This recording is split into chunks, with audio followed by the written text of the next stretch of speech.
மார்பகங்களிலிருந்து திரவம் வழிகிறதா?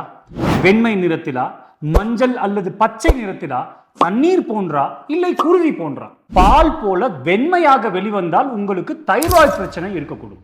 தைராய்டு ஹார்மோன்களில் பற்றாக்குறை ஏற்படும் பொழுதுதான் புரோலாக்டின் என்கிற பாலினை சுரக்கும் ஹார்மோன் அதிகரித்து இவ்வாறு வழியும்.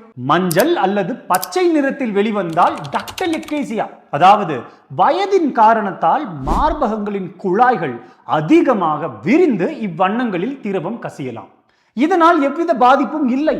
ஆனால் அத்திரவம் ஒருவேளை கனமாக துர்நாற்றத்துடன் வெளிவந்தால் அது தொற்றிற்கான அறிகுறி. உங்கள் மருத்துவரை அணுக வேண்டும். தண்ணீர் போல வெளிவந்தால் அது ஃபிப்ரோசிஸ்டிக் சேஞ்சஸ் எனில் ஹார்மோன்களின் மாற்றத்தால் வெளிவது.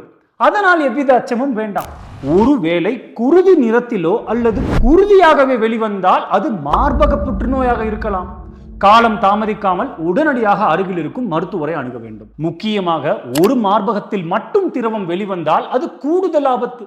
இத்தகவல்கள் யாவும் Beckmann and Ling's obstetrics and gynaecology என்ற மருத்துவ பாட புத்தகத்தில் இருந்து யாம் உங்களுக்கு எடுத்துரைத்தது. நன்றி.